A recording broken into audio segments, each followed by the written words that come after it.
Hello students हमने जो आज टॉपिक स्टार्ट करना है वो है टॉपिक फर्टिलाइजेशन। इससे पहले हम जो टॉपिक कंप्लीट कर चुके हैं वो है मेंस्ट्रुअल साइकिल।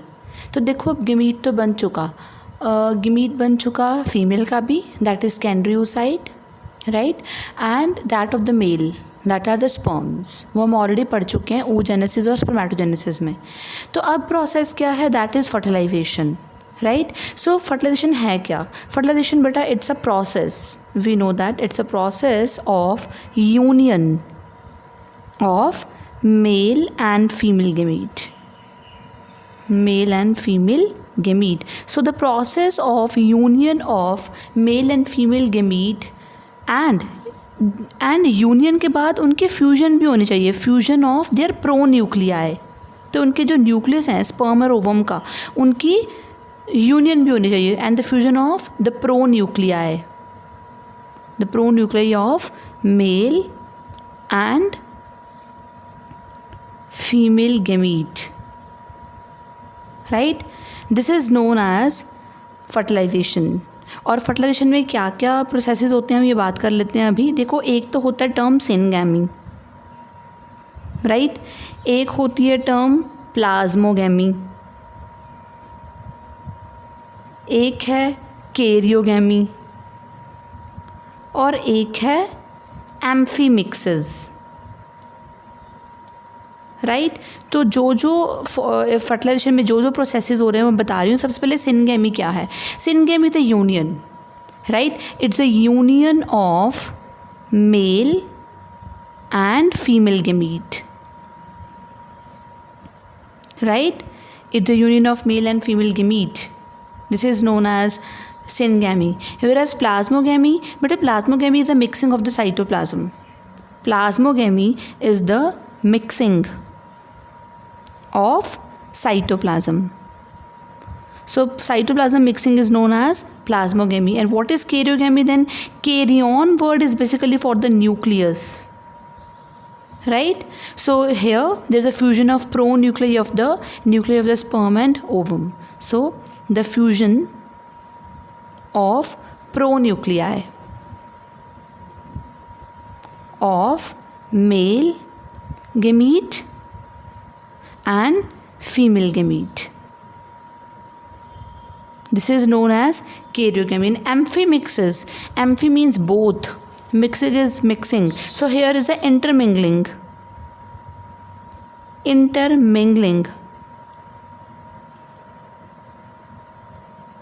मतलब intermixes, right, intermingling of the chromosomes of the male and female gamete, of male and female gamete. This is known as amphimixes, right. तो ये था fertilization. And you know fertilization was first of all discovered by scientist Leeuwenhoek, right. Leeuwenhoek scientist, he discovered fertilization, and when he discovered fertilization in the year 1683, right.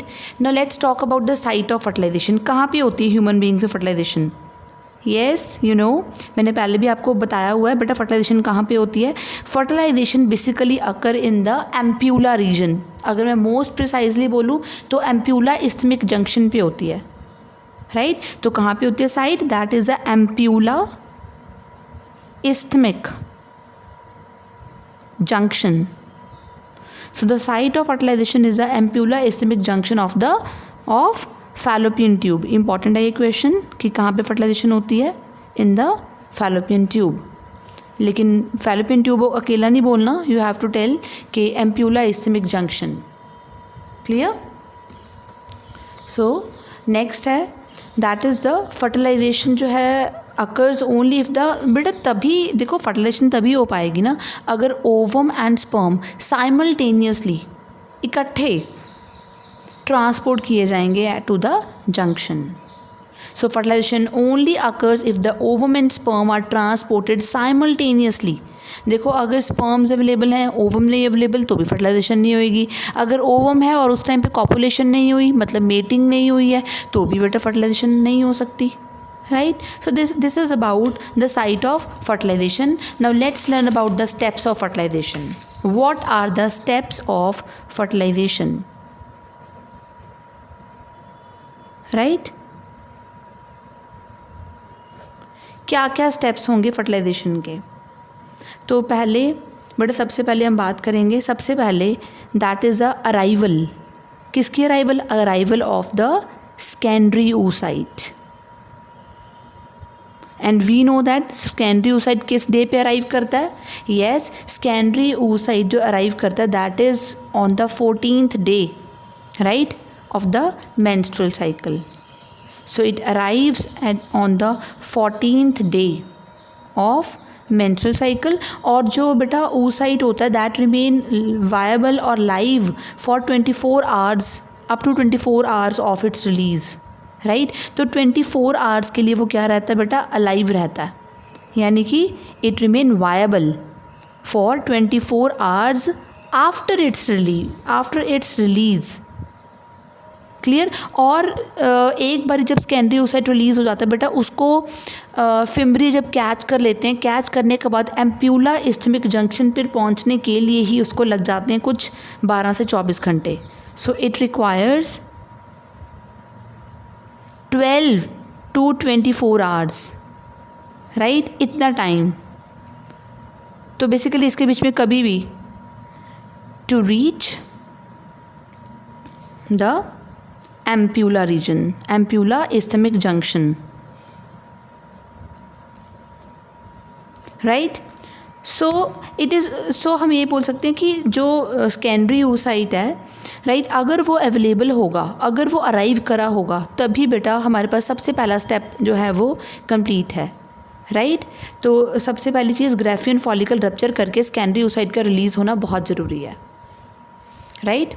Second बेटा जो second step है, that second step अब क्या होगा बेटा? That is the copulation, right. Copulation और mating और insemination.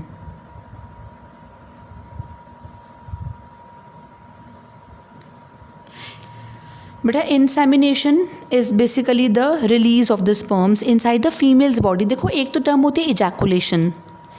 Ejaculation term is different from insemination. Ejaculation is just the release of the sperms, that's it, right. जैसे बोलूँ one ejaculation, in just one ejaculation the male produces about 200 to 300 million sperms, but in one insemination, when I talk about insemination, that means it's quite clear that it is released inside the female's body, right? So we know that during mating process, during copulation, what happens? The male, right, male with the help of its erectile penis, that male discharges the semen. Where it discharges semen close to the cervix in the female reproductive tract. So it discharges semen that is close to the cervix, right. और मैं आपको अभी बता के चुकी हूँ कि एक सिंगल इजैकुलेशन में अबाउट 200 to 300 million स्पर्म्स होते हैं, लेकिन आउट ऑफ दीज इतने sperms only one is able to fertilize with the secondary oocyte, right. और मैंने आपको लास्ट टाइम जब मैं ये आपको मेल रिप्रोडक्टिव सिस्टम करवा रही थी तो मैंने बताया था कि जो सीमेन रिलीज़ होता है ना, वो कोगुलम बन जाता है। वो क्यों बन जाता है? Because of coagulating proteins, right? तो semen it coagulates inside the body, right? यानी कि सर्विक्स के पास, सर्विक्स के क्लोज ये क्या बन जाएगा? सीमन इट कोगुलेट्स, कोगुलम बन जाएगा, बेसिकली कोगुलम इसमें कन्वर्ट हो जाएगा ताकि वो होल्ड रह सके वहाँ पे। और विद टाइम आपको याद होगा, ये भी आपको बताया हुआ है कि आपको याद होगा प्रोटोलिटिक एंजाइम्स होते हैं। याद है आप लोगों को जब करवाए गए थे ग्लैंड्स, मेल एसेसरी ग्लैंड्स, उसमें बताया था कि जो कोगुलम बन जाता है फिर उसको लिक्विफाई भी हो जाता है, राइट। उसकी लिक्विफिकेशन हो जाती है ताकि स्पर्म्स जो हैं वो क्या हो जाएं बेटा? मोटाइल हो जाएं। तो स्पर्म्स क्या हो जाएंगे, अब मोटाइल हो जाएंगे, बिकॉज सारे एंजाइम सिक्रीशन में प्रेजेंट होते हैं, सीमेन के सिक्रीशन में प्रेजेंट होते हैं, राइट। तो सीमेन जो है इट फाइनली बिकम्स मोटाइल, यानी कि स्पर्म्स बिकम मोटाइल। और फाइनली अब क्या होगा, फ्रॉम द सर्विक्स अब कहाँ पर ट्रैवल करेंगे sperms, into your uterus, right. And from cervix sperms they travel up to uterus, right। और बेटा यूट्रस में जब पहुंचेंगे तो कितने ही तो अपना एनर्जी लॉस कर देंगे, कितने ही स्पर्म्स अपनी एनर्जी जो है वो लॉस कर देंगे, वो मूव ही नहीं कर पाएंगे, राइट। कईयों की फैगोसाइटोसिस हो जाएगी, तो जो फीमेल रिप्रोडक्टिव ट्रैक्ट होता है बेटा उसमें फैगोसाइटोसिस हो जाती है, मोस्ट ऑफ द स्पर्म्स जो हैं वो फैगोसाइटोस हो जाते हैं, राइट। क्लियर ये चीज़। तो स्पर्म्स जो है वो, अब हम बात करेंगे, एक्चुअली अब हम बात करेंगे स्पर्म्स की मूवमेंट की। तो next topic is the movement of the sperms, right. बेटा जो एक्चुअली स्पर्म्स होते हैं ना इनिशियली वो मूव नहीं कर पाते, राइट। पहले तो बेटा वो यूट्रस की कंट्रैक्शंस के कारण नहीं मूव करेंगे, right. They move by the contractions of the uterus and even the peristaltic movement of the fallopian tubes, उसके कारण। लेकिन later on they acquire, they are capacitated sperms, बताऊंगी मैं अभी आगे, और वो फिर अपने आप से स्विम करेंगे। So next is the that movement of the sperms, yes, that sperms initially move due to contractions of uterus, right, and even the peristaltic movement of the fallopian tube. Later on they swim because of its own motility. और uterus क्यों contract कर रहा है अभी यहाँ पे, uterus की contractions क्यों हैं, uterus contractions because of the progesterone hormone, right. अब आपको याद होगा कि धीरे धीरे फिर हार्मोन जो है वो इंक्रीज़ होना शुरू हो जाता है, राइट। जब सेकेंडरी oocyte निकल जाता है तो आपको पता है कि जो पीछे सेल्स बच जाते हैं फॉलिकुलर सेल्स होते हैं, वो प्रोजेस्टेरॉन रिलीज़ करना शुरू कर देते हैं, वो प्रोजेस्टेरॉन और even the hormone oxytocin and hormone oxytocin, ये oxytocin hormone released by the posterior lobe of pituitary gland, right, is released by posterior lobe of pituitary gland। ये दोनों की वजह से अब क्या होगा बेटा, जो यूट्रस है वो कॉन्ट्रैक्ट कर रहा है, राइट। और मैंने पहले भी बताया था कि मैं स्पर्म्स की मूवमेंट की बात करने वाली हूँ कि बहुत सारे स्पर्म्स तो बेटा किल ही हो जाते हैं, यानी कि ये जो पॉइंट है मैंने सेकंड पॉइंट में डिस्कस कर दिया था कि मिलियंस ऑफ स्पर्म्स, क्योंकि देखो 200 to 300 मिलियन ऑफ स्पर्म्स होते हैं, तो मिलियंस ऑफ स्पर्म्स जो होते हैं दे आर एक्चुअली किल्ड। वो क्यों किल हो जाएंगे, दे आर किल्ड बिकॉज या तो उनकी एनर्जी कम होएगी, because they have less energy, या इनकी एनर्जी क्या हो जाएगी, एग्जॉस्ट हो जाएगी, ख़त्म हो जाएगी, और सम ड्यू टू फैगोसाइटोसिस एक्टिविटी। बेटा फीमेल की जो वेजिनल एपिथेलियम होती है ना, राइट, उसमें जो फैगोसाइट सेल होते हैं वो स्पर्म्स को किल कर देंगे, राइट। तो मिलियंस ऑफ स्पर्म्स तो मर ही जाएंगे। So only few thousand find their way, only few thousand out of इतने million, only few thousand find their way towards the fallopian tube, बस, right. So only few thousand go towards fallopian tube, clear. तो अब उनमें से भी कोई एक ही fertilise करेगा, क्लियर। तो यहाँ पे जो स्पर्म की मूवमेंट होती है ना, उसका जो रेट होता है that is about 1.5 to 3 millimetre पर minute, right. 10 millimetres make 1 centimetre, तो सोचो कि उसको कितने मिनट लगेंगे, है ना, पहुँचने में यूट्रस से फिर फैलोपियन ट्यूब तक। सो दे रिक्वायर सम टाइम। और इन द मीन टाइम अब हमारे जो इसी टाइम पे जो कुछ फ्यू थाउजेंड स्पर्म्स बचे हैं, जो बच गए, जिन्होंने फेगोसाइटोसिस से भी अपने आप को एस्केप कर लिया और जिनकी एनर्जी भी एग्जॉस्ट नहीं हुई है, उनके क्या होएगी अब, that is the fourth point, sperm capacitation. Sperm capacitation, और इसको कुछ टाइम लगता है, अबाउट 5 से 6 आवर्स कैपेसिटेशन के लिए।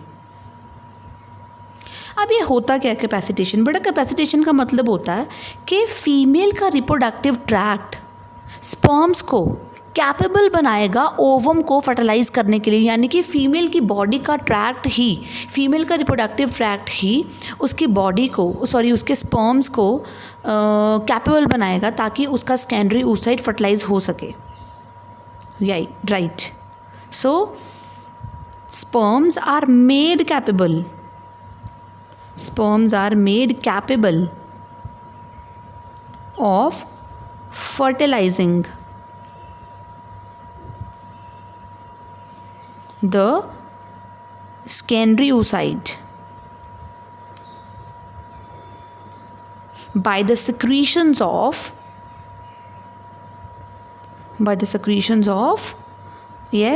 reproductive tract, female reproductive tract। अब सोच के देखो ऐसा क्या होगा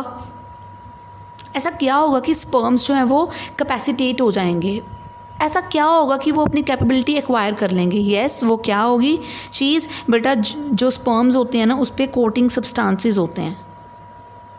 सो जो कोटिंग सब्सटेंसेस होते हैं स्पर्म के ऊपर, they are removed. Coating substances are removed because of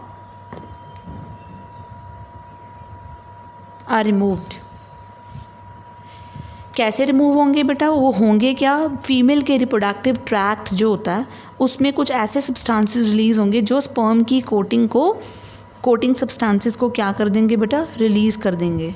basically उसका जो एक्रोसोम पार्ट होता है, टिप पार्ट होता है यहाँ पे, राइट, उससे भी रिमूव कर देंगे, रिमूव हो जाएंगे वो coating substances, right.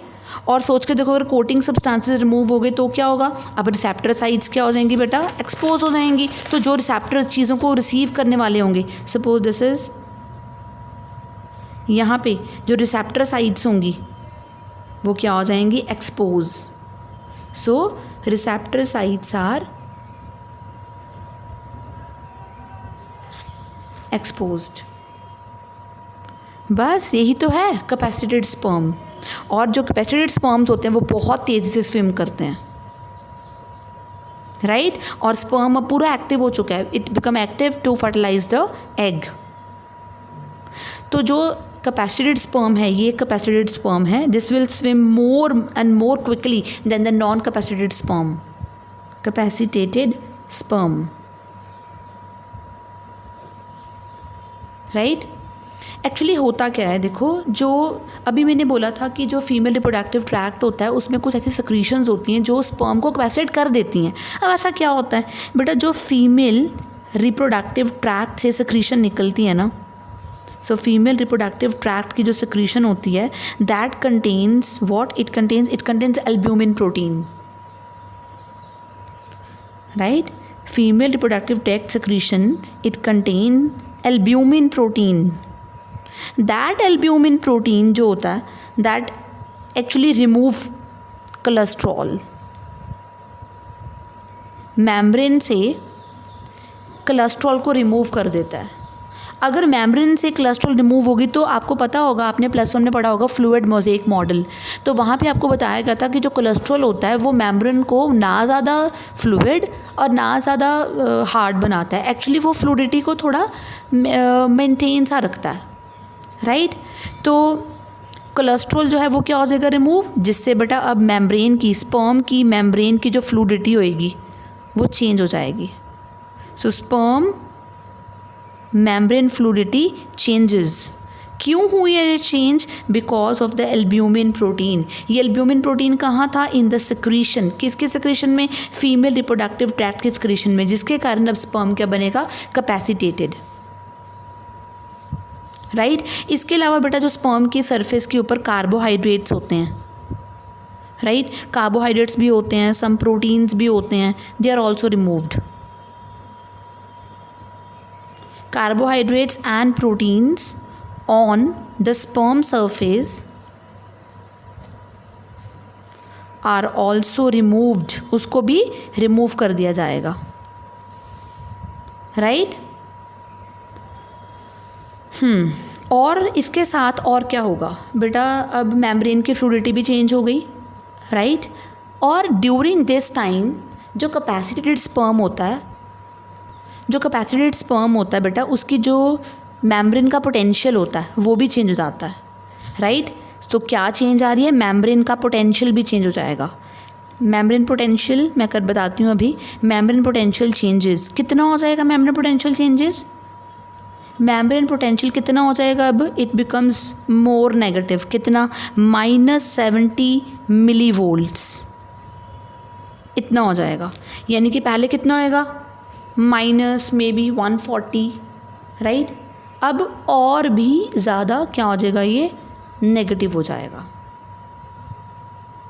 More negative हो गया, राइट। क्लियर है ये चीज़। सो अब ये ऐसा कैसे हुआ, ये कैसे पॉसिबल है बेटा, ये स्पर्म की अगर सपोज मेम्ब्रेन है, चलो हम नेक्स्ट पेज पे करते हैं अभी। ये स्पर्म की मेम्ब्रेन है, प्लाज्मा मेम्ब्रेन। तो प्लाज्मा मेम्ब्रेन के ऊपर बेटा वी नो दैट क्या होते हैं, पंप्स होते हैं, राइट। तो पंप्स होते हैं, चैनल्स होते हैं। तो उन चैनल्स में से ज़्यादा पोटाशियम लीव कर गए, अगर पोटाशियम ज़्यादा लीव कर जाएंगे तो डेफिनेटली जो मेम्ब्रेन होएगी, के पॉजिटिव निकल गया ना, तो मेम्ब्रेन जो होएगी वो क्या हो जाएगी, मोर नेगेटिव। बट ये तो निकल गए, but this will open up channels. किसके लिए चैनल्स ओपन हो गए, फॉर कैल्शियम, कैल्शियम के लिए चैनल्स ओपन हो गए। अब कैल्शियम के लिए अगर चैनल ओपन हो गए तो कैल्शियम अंदर जाएगा, राइट। और कैल्शियम के अंदर जाने से ही बस, अब यही तो प्रोसेस चाहिए था, कैल्शियम के अंदर जाने से ही स्पर्म जो है उसकी फैसिलिटेशन शुरू हो जाती है। किसके साथ, दैट अब वो फ्यूज़ कर सकता है। कैसे, अपने एग के साथ नहीं फ्यूज़ कर सकता बेटा, एक्चुअली वो फ्यूज़ कर सकता है किसके साथ, एक्रोसोम के साथ। उसकी मेम्ब्रेन एक्रोसोम के साथ रिएक्शन कर सकती है। सो कैल्शियम का चैनल ओपन होते ही, राइट, कैल्शियम अंदर आएगा और मेम्ब्रेन जो है वो फ्यूज़ कर जाएगी एक्रोसोम के साथ। आपको याद होगा स्पर्म के बाहर ऐसे पूरी मेम्ब्रेन प्रेजेंट थी, ये एक्रोसोम है। अगर ये स्पर्म की प्लाज्मा मेम्ब्रेन है, पीएम लिख रही हूँ मैं इसको शॉर्ट फॉर्म में, तो ये इसके साथ फ्यूज़ कर जाएगी। अगर फ्यूज़ कर जाएगी, अब ये पूरा कंटेंट्स अपने क्या कर सकता है, डिलीवर कर सकता है, बाहर निकाल सकते हैं। और आपको याद होगा एक्रोसोम में क्या प्रेजेंट होता है बेटा, लिटिक एंजाइम्स प्रेजेंट होते हैं जो लाइसिस करवाएंगे सेकेंडरी oocyte की। क्लियर। तो ये था हमारे पास कैपेसिटेशन। तो कैपेसिटेशन में हुआ क्या, स्पर्म्स को ज़्यादा एक्टिव बनाया गया। किसने बनाया एक्टिव बनाया है फीमेल रिप्रोडक्टिव ट्रैक्ट की सेक्रीशंस ने। वो सेक्रीशंस क्या थी, एल्ब्यूमिन प्रोटीन ने उसकी कोलेस्ट्रॉल को, उसके कार्बोहाइड्रेट्स को, प्रोटीन्स को रिमूव कर दिया। तो मेम्ब्रेन की फ्लूइडिटी चेंज हो गई। इवन जो मेम्ब्रेन थी उसकी फ्लूइडिटी चेंज हो गई अब तो, और मेम्ब्रेन में फ्लूइडिटी चेंज होने के कारण जो है मेम्ब्रेन का पोटेंशियल चेंज हो रहा है। पोटाशियम आयन लीव कर रहे हैं और पोटाशियम आयन लीव होने के कारण मेम्ब्रेन जो है वो ज़्यादा अब क्या हो जाएगी, नेगेटिव हो जाएगी। बट नेगेटिव होने के बाद चैनल्स ओपन हो जाएंगे फॉर द कैल्शियम के लिए। और कैल्शियम अंदर एंटर होते ही स्पर्म की जो प्लाज्मा मेम्ब्रेन होती है that fuses with the acrosome and this is known as the acrosomal reaction, right. Next इसका जो 5th पॉइंट है that is the activation of the egg. तो अभी स्पर्म्स कहाँ पहुँच रहे हैं, एग के पास, तो एग को भी एक्टिव होना है अभी। एक्टिवेशन ऑफ एग बोल दो, activation of secondary oocyte, it's more precise to write, activation of secondary oocyte, right. तो अब क्या होगा, तो जैसे ही बेटा ये हमारे पास सेकेंडरी oocyte पड़ा है, राइट, ये सेकेंडरी oocyte है, का न्यूक्लियस, ये इसका साइटोप्लाज्म, राइट, ये इसके सेल्स, ग्रैनुलोसा, ये ज़ोना पैलिसुडा लेयर एंड ऑल सारा, राइट। मैं सारा ड्रॉ नहीं कर रही हूँ अभी। तो बेटा क्योंकि स्पर्म जो है, स्पर्म अभी आके जस्ट इसको आके अभी रिसीव ही हुआ है, राइट। तो ड्यू टू स्पर्म स्टिमुलस क्या होगा बेटा, स्पर्म स्टिमुलस होने के कारण एक एंजाइम, उसका नाम है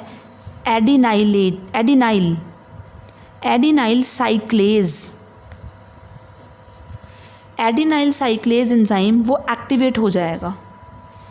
कहाँ पे?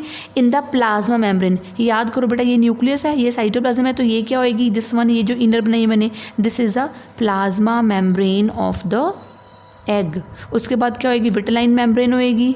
विटेलाइन मेम्ब्रेन और प्लाज्मा मेम्ब्रेन के बीच में जो स्पेस थी उसका नाम क्या था, पेरीविटेलाइन स्पेस। उसके बाद होएगी ज़ोना पैलिसुडा लेयर जो कि नॉन सेलुलर लेयर होती है, राइट।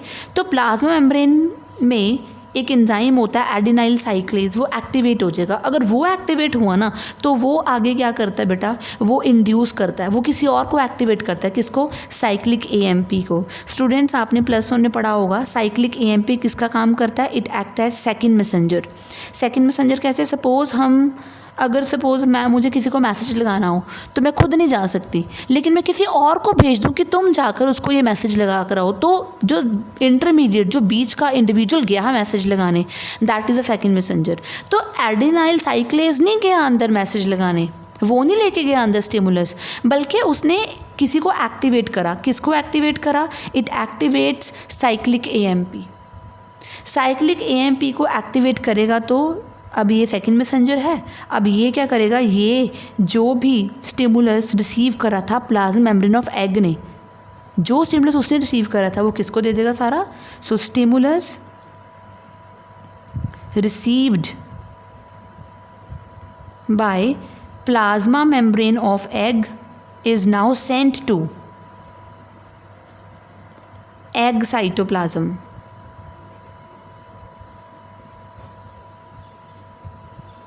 राइट और अब साइटोप्लाज्म में स्टिमुलस पहुंचने के बाद अब जो एग का रिस्पॉन्स होगा टुवर्ड्स स्पर्म वो आएगा।